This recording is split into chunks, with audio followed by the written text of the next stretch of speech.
Vous êtes bien sur le plateau de KNF, et oui, votre quotidienne tous les jours, midi, 18h, 23h, sur la chaîne numéro 23 de votre satellite, mais aussi sur la chaîne numéro 7 de la box SFR. À 9h, nous sommes en radio 96, 101, 103.2. À midi, nous sommes en live Facebook, oui, pour le plus grand plaisir de nos internautes, sur le Facebook d'Éclair FM TV. Personne d'autre. Et si vous n'avez ni radio, ni Facebook, ni TV, nous sommes sur le YouTube en replay à l'heure de 13h. Mais oui, on est efficace afin de vous parler de solidarité, d'aide. Bien sûr, si vous avez un projet et que vous cherchez de l'aide, à qui demander? Ah ben bien, je reçois une professionnelle, quelqu'un qui va vous aiguiller. J'ai l'honneur de recevoir Justina Favorinus. Qu'elle nous fait? Nous bien. Bien installé? Oui, très bien installé. Ça me fait plaisir parce qu'on va parler d'aide, de solidarité déjà. Donc, est-ce qu'on est solidaire déjà en Guadeloupe? Première question. Oui, je pense qu'effectivement, on a pu le constater avec tous les événements climatiques. Il y a toujours une solidarité qui s'est manifestée de tous les Guadeloupéens. J'ai en mémoire déjà la Soufrière en 76. Eh bien, toutes les personnes de la Grande Terre ont accueilli toutes les personnes de la Basse Terre. Et d'ailleurs, certains sont même restés, mais bon, on n'en veut pas. C'est l'heure de redescendre là, ça fait un moment. Hein. Voilà, donc je pense que la solidarité, c'est vraiment dans l'âme du Guadeloupéen. Si on regarde toutes les associations, elles relèvent toutes de solidarité. Donc non, on peut dire que le Guadeloupéen est solidaire. Et sommes-nous créatifs? Est-ce qu'on a des idées pour développer, je ne sais pas, des projets ou même des entreprises? Est-ce qu'on a une âme de créateur? Oui, on nous dit souvent qu'on n'est pas des entrepreneurs et moi je dis non, on est des entrepreneurs. On peut le dire parce que si on regarde d'un point de vue national, je crois qu'on est le département où il y a le plus de création d'entreprises. Okay. Donc je ne peux pas dire qu'on n'est pas des créateurs, des entrepreneurs. Et est-ce que c'est facile en Guadeloupe de trouver, je ne sais pas, des aides à projets ou des fonds justement pour nous aider? Je crois d'ailleurs qu'on va en parler tranquillement. On salue d'ailleurs le Crédit Agricole. Vous aidez les jeunes ou les moins jeunes? Qui aidez-vous justement? Alors nous sommes la fondation, la fondation du Crédit Agricole de Guadeloupe.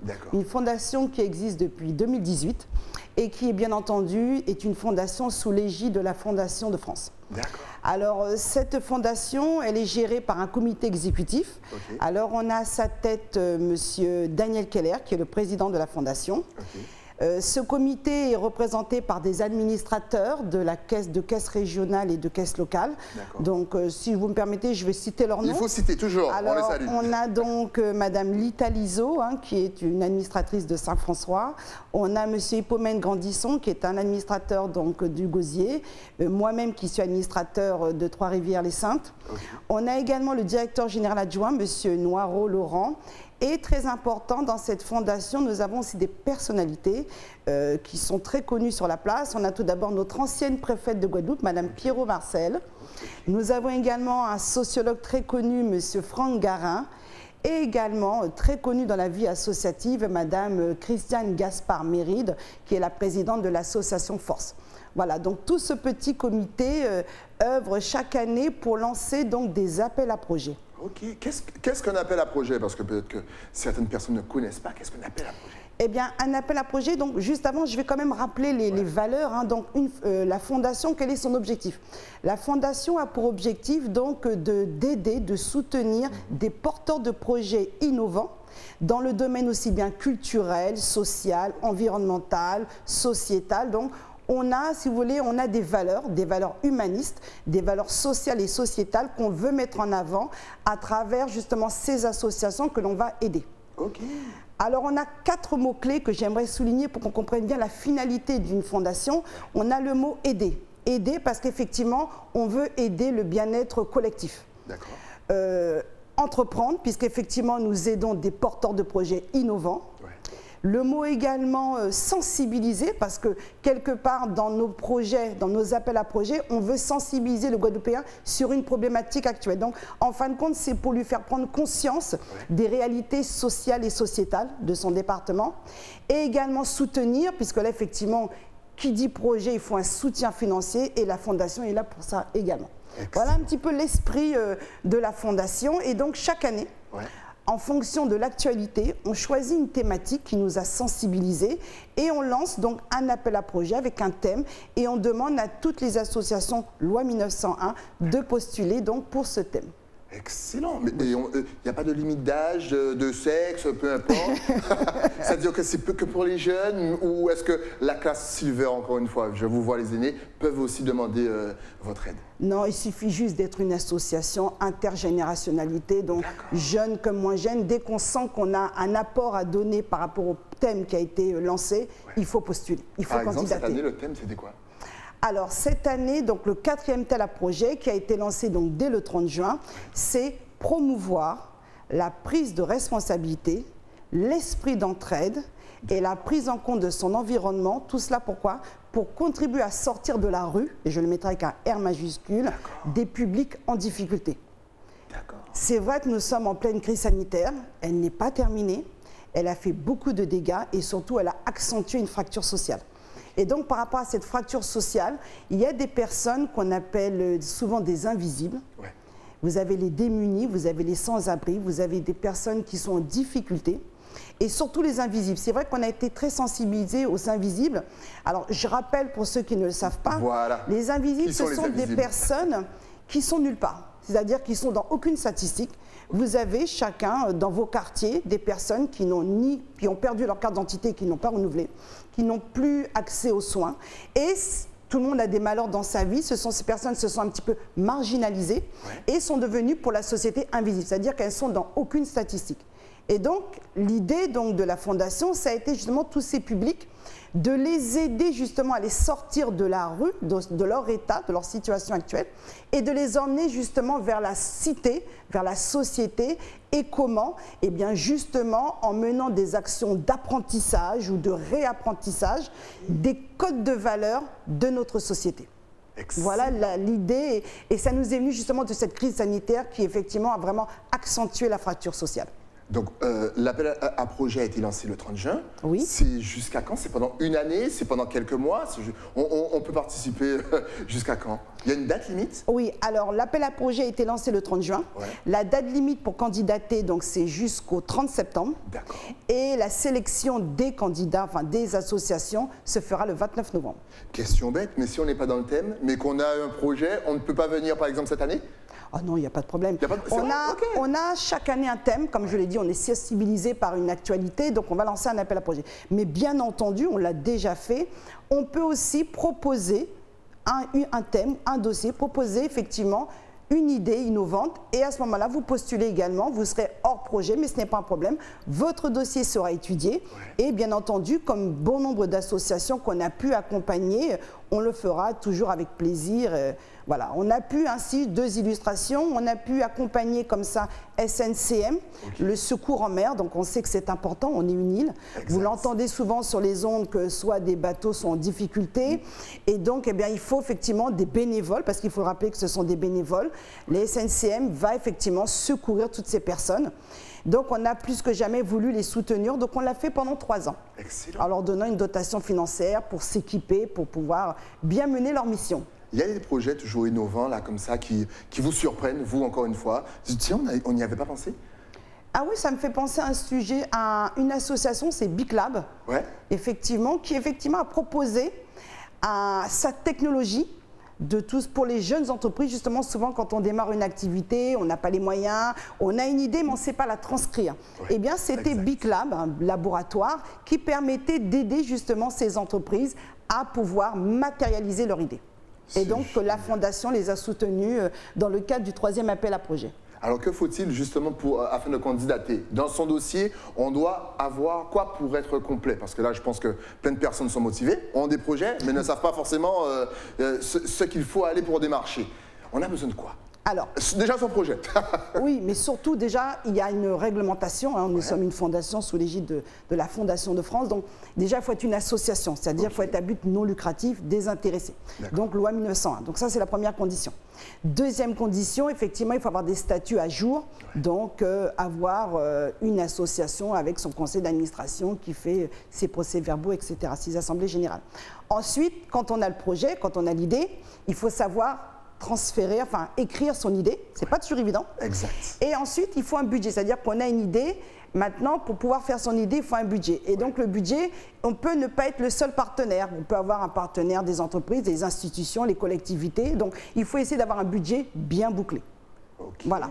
Et ensuite, bien entendu, le Crédit Agricole va soumettre en dernier ressort, quand on aura pris sa décision, soumettre à la Fondation de France, puisqu'on est sous leur égide.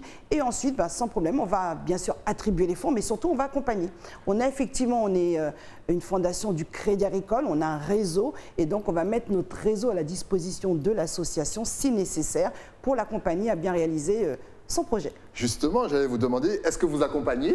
Elle a répondu. Donc comment accompagnez-vous? Alors, on les accompagne déjà dans la lecture du dossier, puisque ça nous est arrivé que la personne ait présenté un dossier. On trouvait que l'idée était très intéressante, mais il était mal présenté. Donc, sans difficulté, nous avons notre coordonnateur, j'en profite pour le présenter, M. Citadel Ricardo. Et donc, c'est lui, effectivement, qui, à la lecture du dossier, va recontacter l'association pour leur dire, voilà, votre dossier est mal bouclé, donc de le revenir dessus. Et en fin de compte, quand l'association revient sur son dossier, ça lui permet peut-être de voir des angles qu'elle n'avait pas envisagés. Donc, c'est un soutien, quelque part déjà dans la création, dans la mise en place du dossier. Et ensuite, bien entendu, on fait un suivi, puisque à partir du moment où vous donnez des fonds publics, il faut s'assurer que les fonds sont bien utilisés. Donc, on va les accompagner, effectivement, et s'assurer, c'est la notion de contrôle, s'assurer que les fonds demandés sont bien utilisés. C'est important. Quels ont été les thèmes, par exemple, de l'année dernière?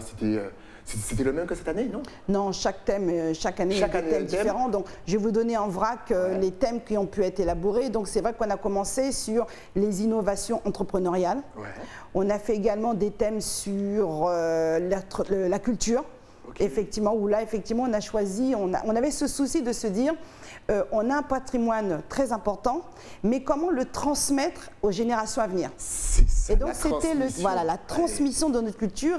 Et c'est vrai que c'est ainsi qu'on a récompensé l'année dernière le CAUE, et qui fait tout un travail de recensement des mares.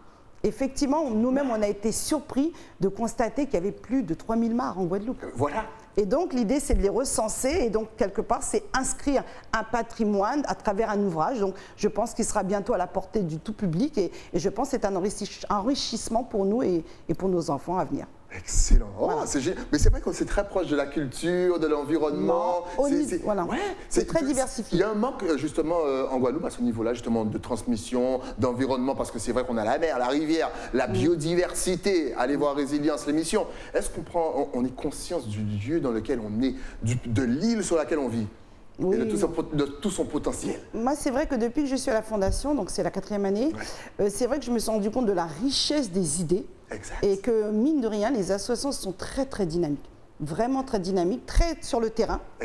Et l'année dernière, on a récompensé On Parle Pouvancé. J'en parle parce qu'ils sont assez connus. Où là, effectivement, ils ont une épicerie solidaire, comme il peut y en avoir ailleurs. Et là, ils se sont rendus compte, en faisant cette épicerie, qu'il y a des personnes en difficulté qui ne pouvaient pas venir à leur épicerie. Et c'est là qu'ils ont eu l'idée de faire une épicerie en ligne. Et en plus, quand effectivement la personne commande, il y avait l'autre problème, c'était de lui encheminer. Et donc, c'est là qu'ils nous ont sollicité pour acheter une petite camionnette de façon à ce que la personne, lorsqu'elle a fait sa commande en ligne, on puisse lui emmener ses courses chez elle.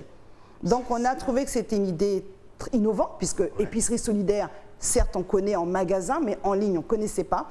Et on a aidé, On Parle Pouvancé, on les a aidés à financer leur véhicule.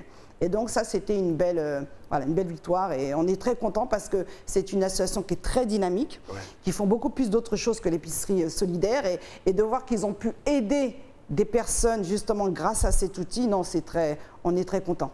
On se sent vraiment dans sa mission. C'est beau parce qu'on a l'impression, effectivement, le grand public du moins a l'impression qu'on n'a pas d'idées, qu'on ne crée pas et que souvent, même si on a les idées, on n'a pas d'argent. Est-ce que c'est un ressenti que vous avez souvent lorsque vous avez peut-être des retours du grand public, de ceux qui ne connaissent pas justement les aides et compagnie? Non, je crois qu'aujourd'hui, c'est un petit peu la problématique qui était sortie suite aux derniers événements que nous avons connus, c'est que souvent, il y a beaucoup d'aides. Je ne pense pas qu'on puisse dire aujourd'hui qu'il n'y a pas d'aide.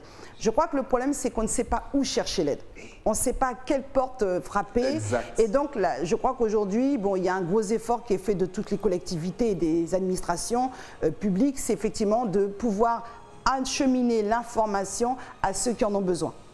Et donc, je vous remercie de nous donner cette audience aujourd'hui qui nous permet également de dire aux Guadeloupéens qu'il y a une fondation, celle du Crédit Agricole, et qu'on est là, qu'on est prêt à aider à tous ceux qui ont des projets innovants et qui sont toujours dans la philosophie de l'entraide, de la solidarité. Exact. Donc elle a tout bien résumé. Mais en tout cas, à ne pas confondre. Le Crédit Agricole et Fondation Crédit Agricole, c'est pas la même chose. Non, c'est pas du tout la même chose. C'est-à-dire qu'il y a la banque, banque et assurance Crédit Agricole, que tout le monde connaît, très impliquée sur son territoire.